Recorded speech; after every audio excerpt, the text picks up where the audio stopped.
வணக்கம். நேர்பார்வை சிறப்பு செய்திகள். களை கட்டுகிறது தேர்தல் களம். வெற்றி பாதையில் இந்தியா கூட்டணி. பொள்ளாச்சி நாடாளுமன்ற தொகுதியில் போட்டியிடும் இந்தியா கூட்டணியின் திராவிட முன்னேற்ற கழக வேட்பாளர் திரு கே ஈஸ்வரசாமி அவர்கள் பம்பரமாக சுழன்று பணியாற்றி வருகிறார். இவரை ஆதரித்து உடுமலை நகர திராவிட முன்னேற்ற கழகத்தின் சார்பில் உடுமலை நகர செயலாளர் வேலுச்சாமி தலைமையில் தினந்தோறும் காலை மற்றும் மாலை வேளைகளில் நகரின் அனைத்து பகுதிகளிலும் வீடு வீடாக திண்ணை பிரச்சாரம் நடந்து வருகிறது.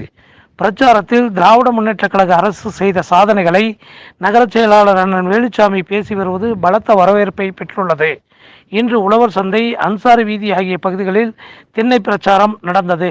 பிரச்சாரத்தில் மாவட்ட இளைஞரணி அமைப்பாளர் ஜெயக்குமார், நகரமன்ற துணைத் தலைவர் வழக்கறிஞர் செந்தில்குமார், முன்னாள் நகரமன்ற உறுப்பினர் செந்தில்குமார், ரேணுகாதேவி, பொதுக்குழு உறுப்பினர் யுஎன்பி குமார், நகரமன்ற துணைத் தலைவர் கலைராஜன், முன்னாள் துணைத் தலைவர் ஜகவர், கலை இலக்கிய பகுத்தறிவு பேரவை மாவட்ட துணை அமைப்பாளர் தென்றல் சேகர் உள்ளிட்ட நிர்வாகிகள் கலந்து கொண்டனர்.